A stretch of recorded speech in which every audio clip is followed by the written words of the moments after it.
Do not stand at my grave and weep. I am not there. I do not sleep. I am a thousand winds that blow. I am the diamond glints in the snow. I am the sun on ripened grain. I am the gentle autumn rain. When you awaken in the morning's hush, I am the sweet uplifting rush of quiet birds in circle flight. I am the soft stars that shine at night. Do not stand at my grave and cry. I am not there. I did not die. Mary Elizabeth Fry. I'm Alan Brill, and this is Brilliant, a podcast from the mind of Brill. But warning, it's dark out.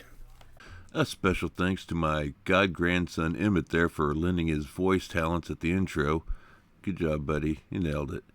And also, while I'm giving shout-outs to Joy3111, who I gave a basically what amounted to a stick figure drawing of what I thought my logo should look like, and she really made it come to life. Thank you very much, Joy3111. Well, gang, I recently celebrated my 27th wedding anniversary, and in honor of this milestone, I dug into the old 40 files to find two of our favorite couples here at the Brillyant Studios. Now, this is reported by the Daily Star on December 9th, 1993. Alain and Claudine Dubé of Chabot, France, were both rushed to the hospital with severe stomach pains. It turns out they had each been secretly adding arsenic to the other's drinks for months. Upon investigation, police discovered they had taken massive insurance policies out on the other. It's kind of hard to get mad, right? Like, you tried to kill me. Like, yeah, well, I mean, you tried to kill me too. Yeah. Well, I don't know. Let's go get lunch. And on March 18th, 1994, the Sun reported that in a remote canyon in Nebraska, a 23-year-old woman slashed her boyfriend's throat. He then wrestled the knife away from her and slashed her throat.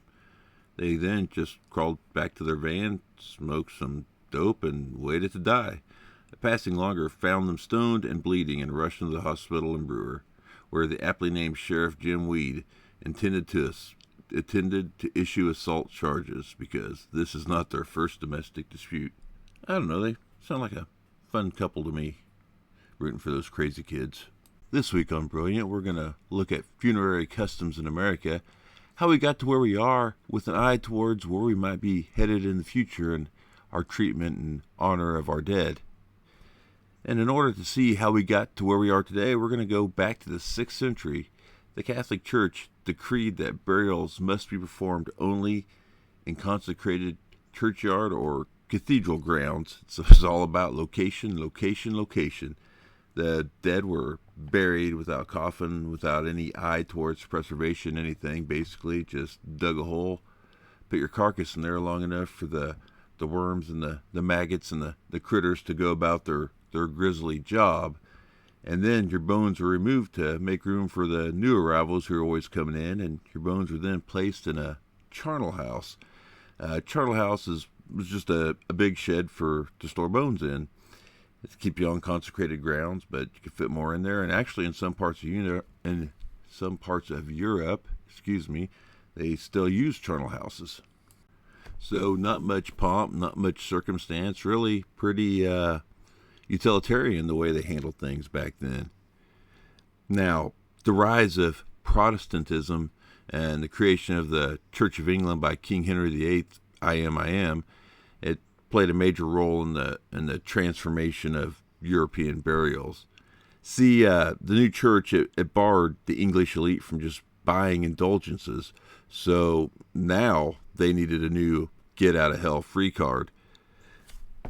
And the graveyard is the place where the living interface with the hereafter. That's your final transition. So it's here they decided to stake their claim for heaven.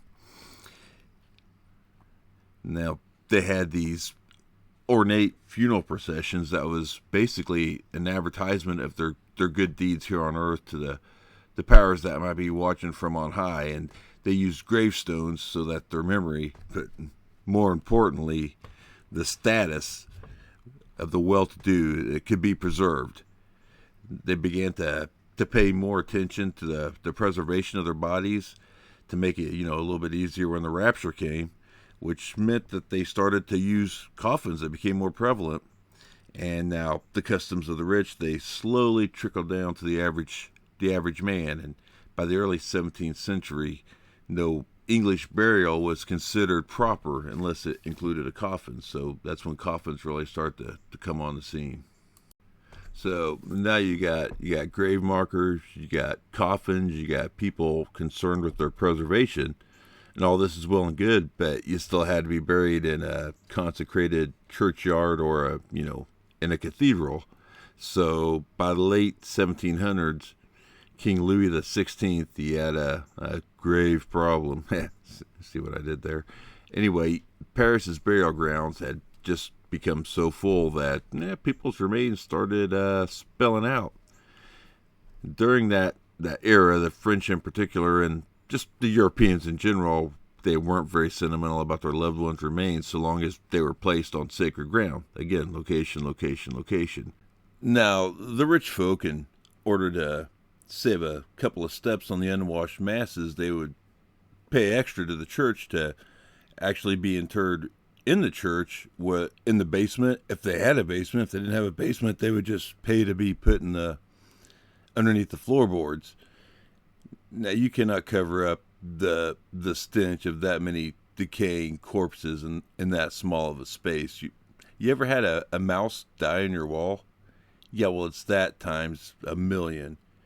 The poor folk, they were relegated to still being interred in the churchyard, and this basically turned burial grounds into landfills. As we said before, the grave diggers would just chuck the bodies in the mass pits, and after adequate decomposition, they would remove the bones to a charnel house and repeat. And in the name of efficiency, sometimes they didn't even dig holes. They just stacked the bodies on top of one another above ground. So on hot summer days, the dead created a gelatinous runoff, and just the smell would overpower the surrounding neighborhoods. People would claim that the gases produced by the decomposing bodies, they would actually snuff out candles and change the color of clothes that it came in contact with. This is a real problem.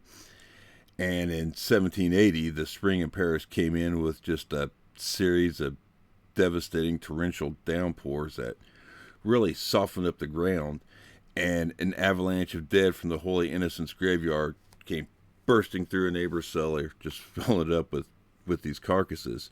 So King Louis XVI, he responded he banned all further burials within city limits, and 6 years later, in 1786, an edict was issued ordering the removal of all human remains and the church building itself to be destroyed. Now, the removal was just incredibly efficient. Night after night, skeleton crews, aptly named skeleton crews, removed the corpses and carriages covered by black sheets.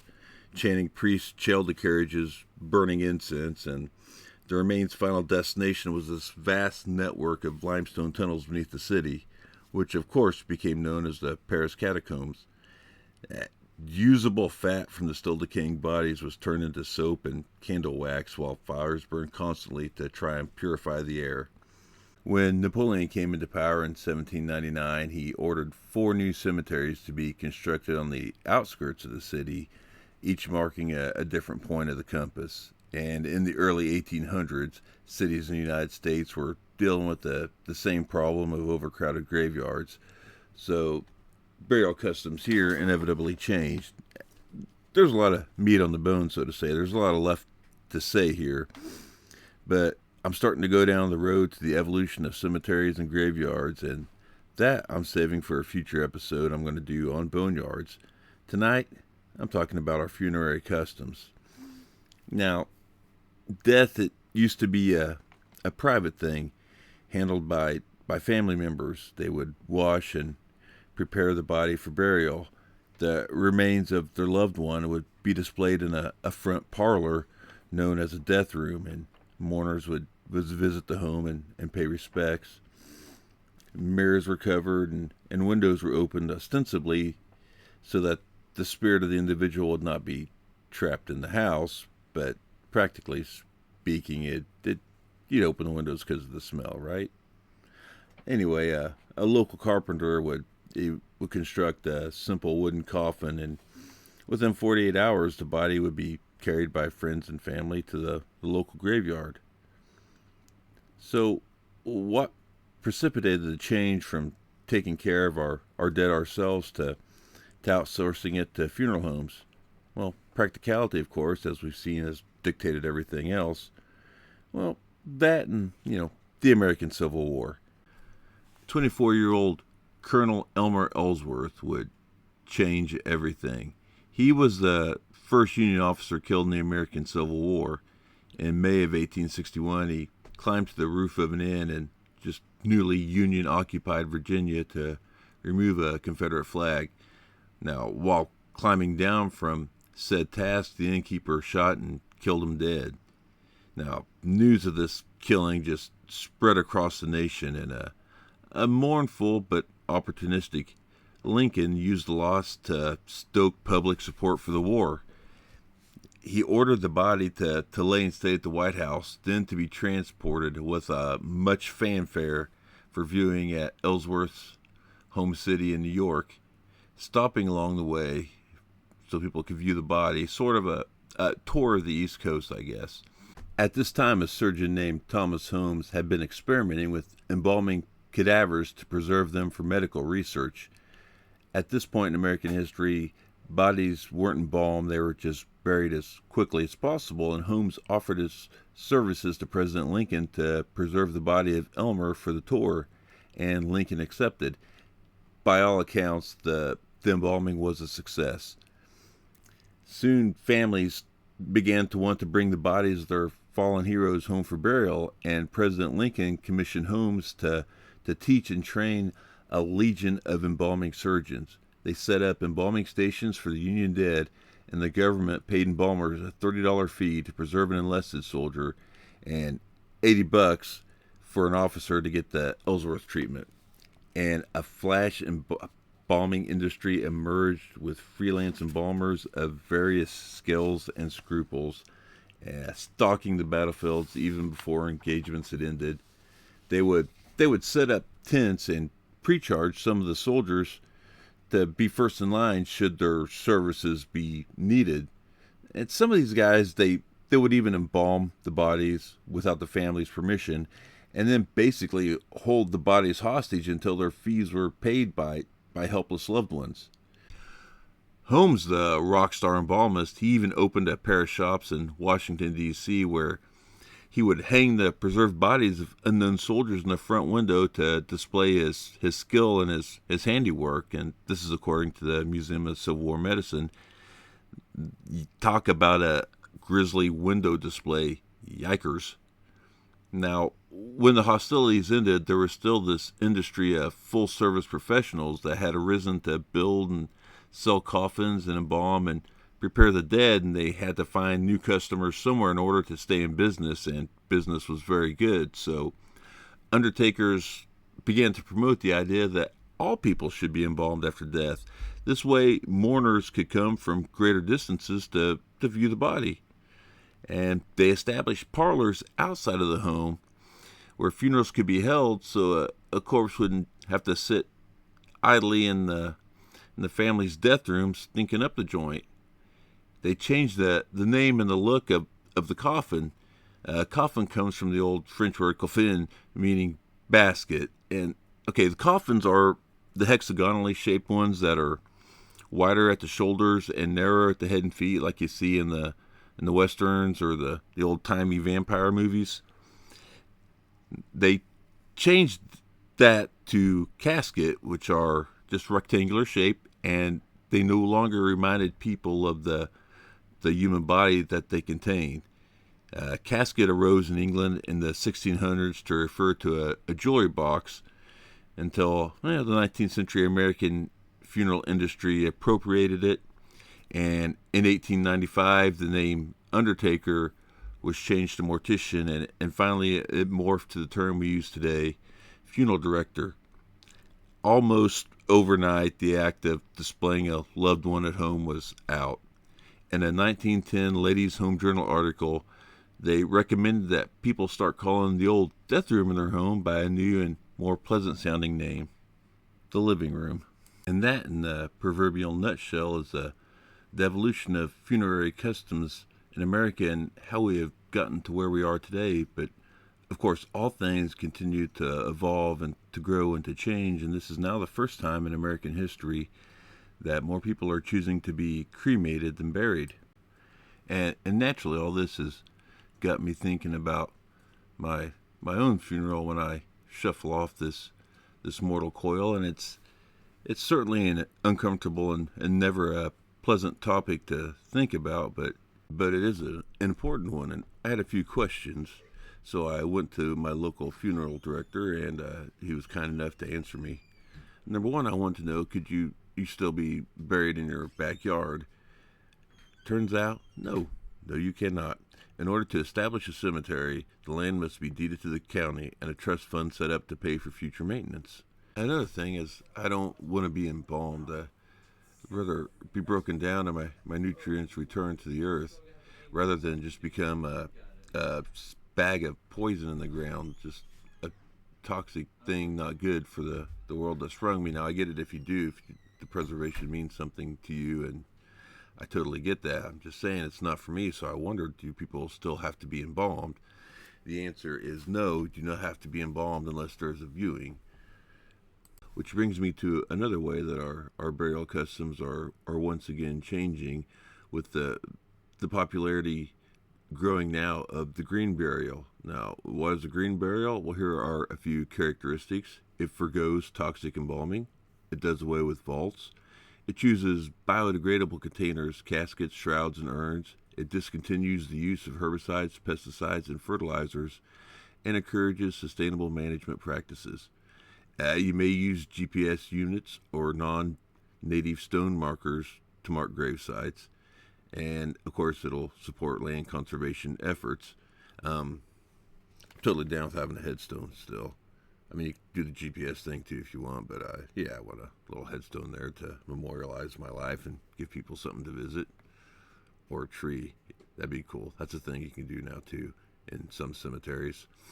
And all this goes to the value of pre-planning, of choosing all this beforehand, so you get what you want, and also it takes a lot of stress off your loved ones. Don't wait to die to plan your funeral. Go ahead and get it out beforehand. A lot of times you can pay on installments, and that defrays the cost on your loved ones and the decision making that they have to make on one of the worst days of their lives.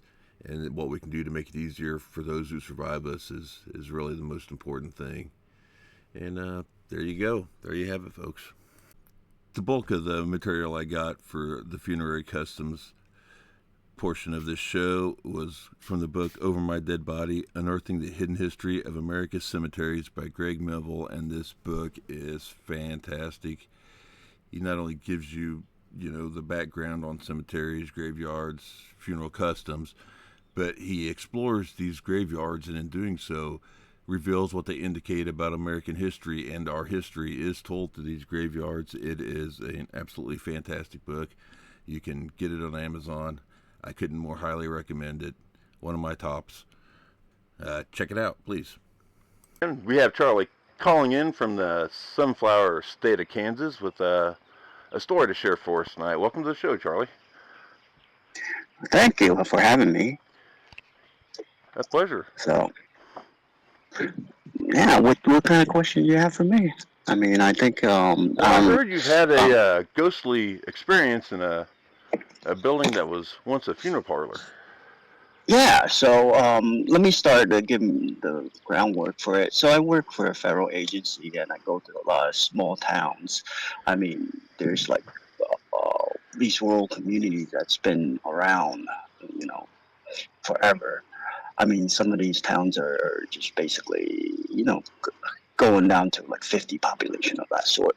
But I remember when I was in Florida, this is one of the towns that I was helping with the CFO when we were in the town hall. They usually close around 5, 6 and different parties segment. So it's pretty much closed up. I was just helping do some, help the CFO do some documents and stuff like that. Just, fill out documents. And, I was just, and she was running back and forth in her office doing her thing. And I was just filling out paperwork. and it was getting pretty quiet, and I noticed like it's some sort of feeling that someone was looking at me or observing me, and I noticed that for a little bit, and I just kept minding my own business and doing it, and then and when I started, the CFO actually came, and that's one of the couple of days that I've done it, going back and forth because it's a process, with bureaucracy. So, and when I was walking out with the CFO, and I was asking her, I was like, hey, it, like I was feeling a little weird. It's just a kind of. I'm not saying just because of the lights are out and there's no one in the town hall. It's just like a weird feeling of someone observing and then looking at. And then she was nonchalantly just say, "Oh, this used to be a funeral parlor." And Yeah, no, just, oh yeah, yeah, yeah.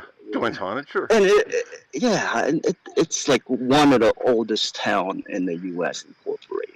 And yeah, so I was kind of freaked out, and then it's uneasy, and I kind of explained everything, but yeah, like from then on, I would never stay late Yeah, there. dude, yeah, I don't blame you. I love she's just like, oh yeah, joint's haunted, man.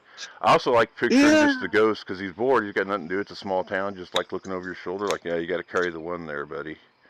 You gotta. yeah. I mean, I don't think it's anything malicious. Like, I don't feel like it's malicious. It was just a weird feeling. Sometimes like the hair on your neck starts standing out, kind of deal. Yeah, absolutely. Yeah, yeah, Yeah. So, but yeah. So it's I. I mean, I go to a lot of small towns and rural communities. So, I mean, every town has its own charm and history and of that sort. I mean, I go to towns that are just used to be like a junction railroad town, and it's you know just dying out. But this yeah, one specifically, I remember. I mean, yeah, it's yeah. because of that. A memorable, yeah, event for Yeah, sure. and the funny thing is that she showed me like the all the newspaper clipping, and they had it on the wall and saying, and then it was like, yeah, this used to be a funeral parlor. Like it was standing out there and stuff like that. But there's a lot of memories that like people throughout the years you could see those, when you go to a town, right, with those newspaper clippings on the walls and Oh stuff like yeah, that they yeah, frame out. But absolutely. yeah, I mean, yeah, it's just I don't know how people work there. I mean, I don't think it's a malicious thing. I mean, Yeah, I no, didn't it stay didn't long sound like enough it to to me, find but out. yeah, I guess you just get used to it. I don't know. Yeah, I mean, but apparently, like everyone knows that in the town. So, Yeah, yeah, just like, oh yeah, yeah, joint's Ex- haunted. Yeah, no big deal. yeah, yeah. So I don't know. I mean, I mean, I don't think I stayed long. This was a while ago, so I don't think I stayed long to like ask them about what spooky stories everyone got. I'm pretty Right. sure that everyone has one. Yeah, I mean, so long story short, I'm not sure if it's too intriguing, but I certainly anything like that is and what I think. It's a great story, and I appreciate you sharing it and coming on the show tonight. oh, no problem. Like, yeah, any questions you have, but yeah, I mean, if you have time, just go to these charming little towns. Okay, folks, it's that time of the show where I advise you that if you have little ears listening, you might want to send them away for a couple of minutes or skip ahead about 4 minutes. This next segment is for adults only. Draw the blinds, dim the lights, and snuggle up with the one you love best, because it's time for Brilliant After Dark. Now, as you can probably guess from that introduction, we're heading over to France for this installment of Brilliant After Dark. There we'll find the monument to one Victor Noir. Noir, whose real name was Ivan Salmon, was a journalist in the mid to late 1800s, and he supported a paper, or he worked for a paper which supported another paper which opposed a local political scheme. Now, this pissed off Pierre Bonaparte, the great nephew of infamous Emperor Napoleon Bonaparte, and he challenged Noir's boss to a duel. Noir was chosen as a second and was sent to see Bonaparte with a message that basically said that his boss wouldn't duel with Napoleon Bonaparte. He would duel with the editor of the opposing paper, but he wouldn't mess with his menials. So, upon hearing this, Bonaparte slapped Victor Noir in the face and then shot him dead. So, yeah, he shot the messenger. Bonaparte was acquitted of all charges, and the people were roused. And the journalist became a symbol of imperial justice and a martyr for the Republic. Over 100,000 people attended his funeral, and calls for insurrection were heard. And later that year, Napoleon III was dethroned. Following the establishment of the Third French Republic, Noir's remains were transferred to Père Lachaise Cemetery, where James Dalot was commissioned to create the monument to this martyr, this political and national hero. Dalot, a prominent French artist and sculptor, built a monument to depict Victor Noir laying on the ground as he was after he was murdered. Except he made the statue really well endowed. He put a big old hog leg in those trousers.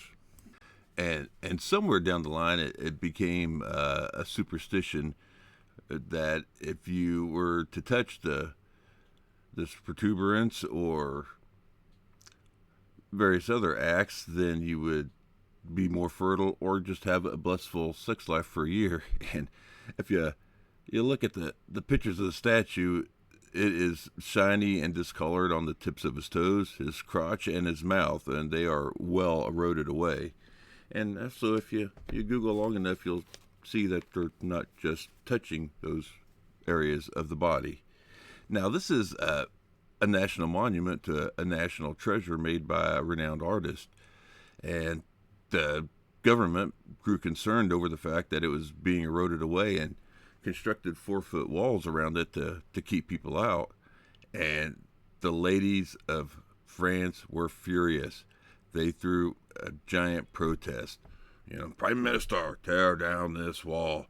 And they won. They tore the walls down, and you are now welcome to go rub on the statue whenever you want. And the ladies of France got together and told the government, hey, you have no right to stop us from masturbating on a national treasure. Which, I guess all I have to say to that is, Vive la France! Tonight on the show we have Ray, and she has some experiences from her childhood that she's here to share with us.